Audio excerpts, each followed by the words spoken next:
लोगों के मन में इस बात की आशंका उत्पन्न हो रही है, तमाम राजनीतिक दलों के नेताओं के और कार्यकर्ताओं के मन में ये बात लगातार मजबूत और दृढ़ हो रही है कि 2024 का चुनाव अंतिम चुनाव है और इसके बाद गलती से अगर मोदी जी की सरकार आ गई तो देश का संविधान बदल देंगे, चुनाव खत्म कर देंगे, आरक्षण खत्म कर देंगे, किसानों और युवाओं के अधिकार, महिलाओं के अधिकार को छीन लेंगे। इस बात की आशंका हर दिन मजबूत हो रही है, प्रबल हो रही है और इसके एक नहीं अनेक उदाहरण है क्यों यह धारणा मजबूत हो रही है लोगों के मन में।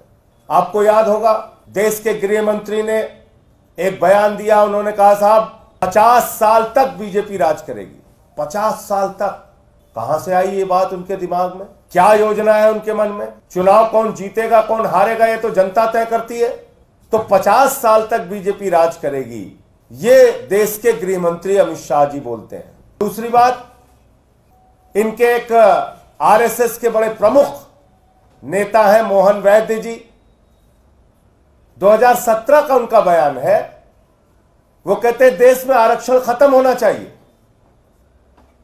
2015 में आरएसएस के प्रमुख आप सब जानते हैं, देश के लोगों के लिए तो संविधान बाबा साहब डॉक्टर भीमराव अंबेडकर जी ने जो लिखा वो भारत का संविधान है, लेकिन भारतीय जनता पार्टी के लिए संविधान वो है जो आरएसएस के प्रमुख लिखते हैं।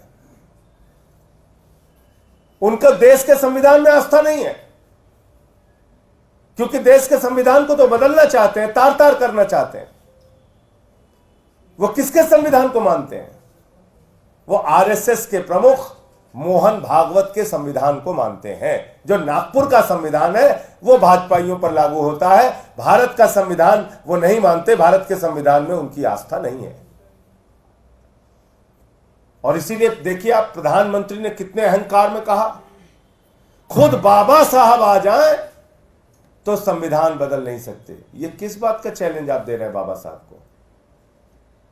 बाबा साहब ने तो एक बच्चे को जन्म दिया है संविधान के रूप में, उसका कत्ल वो क्यों करेंगे?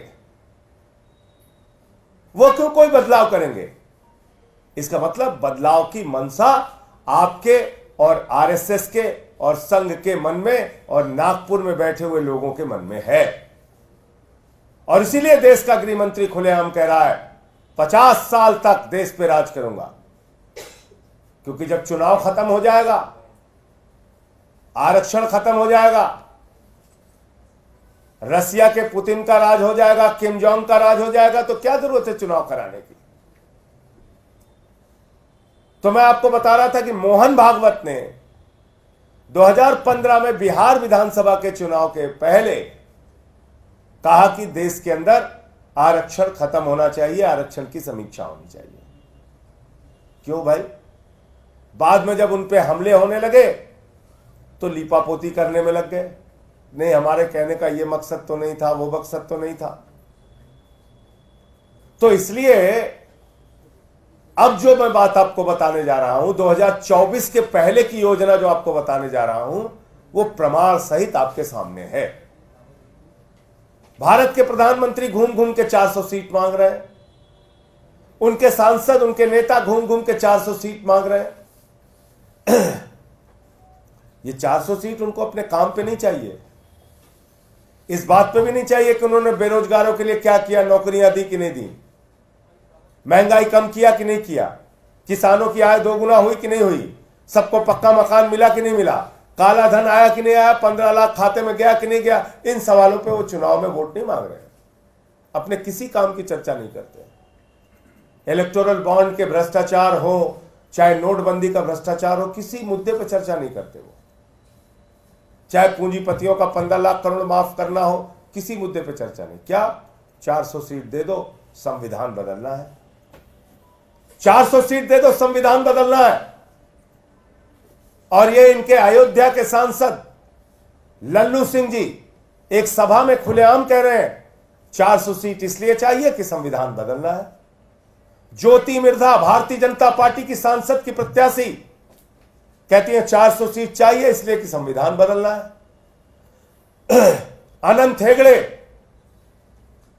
जो पूर्व केंद्रीय मंत्री है बीजेपी सरकार के, वो कहते हैं 400 सीट दे दो, संविधान बदलना है। और अभी जो ताजा मामला आया है वो मेरठ के प्रत्याशी, जो सीधे तौर पे प्रधानमंत्री नरेंद्र मोदी जी के प्रत्याशी हैं, अरुण गोविल जी। अरुण गोविल जी बयान दे रहे हैं 400 सीट चाहिए, संविधान बदलना है। तो आप भारत का संविधान बदलना चाहते हैं? इस देश के 85% लोगों को जो अधिकार मिला है, दलितों को, पिछड़ों को, आदिवासियों को, अल्पसंख्यकों को जो अधिकार मिला है, आरक्षण का अधिकार, वो आप उनसे छीनना चाहते हैं। नौजवानों को जो अधिकार मिला है वो आप छीनना चाहते हैं। किसानों की एमएसपी का जो अधिकार मिला है वो आप छीनना चाहते हैं। जो एक वोट का अधिकार मिला है, जिसके कारण बड़े बड़े नेता, बड़े बड़े प्रधानमंत्री, मुख्यमंत्री जनता के सामने सर झुकाते हैं, वो अधिकार आप छीनना चाहते हैं। क्या मंशा है आपकी संविधान बदलने से? क्योंकि हमने देखा है संविधान बदल के आपने क्या किया दिल्ली के अंदर।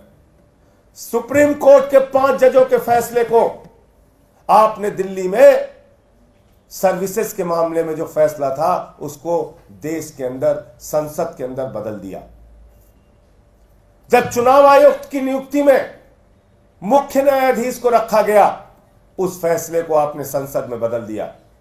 तो आपकी मंशा जाहिर है, आप नागपुर का संविधान इस देश में लागू करना चाहते हो। और मैं आपसे कहना चाहता हूं, भारत का संविधान बाबा साहब डॉक्टर भीमराव अंबेडकर के द्वारा लिखा गया संविधान, उससे अगर कोई छेड़छाड़ करने की कोशिश करेगा तो उसके खिलाफ जान की बाजी लगा के हम लोग लड़ने का काम करेंगे। बाबा साहब के संविधान से छेड़छाड़ करने नहीं देंगे, आरक्षण खत्म नहीं करने देंगे, आपको किसानों के हक नहीं मारने देंगे, युवाओं के हक नहीं मारने देंगे।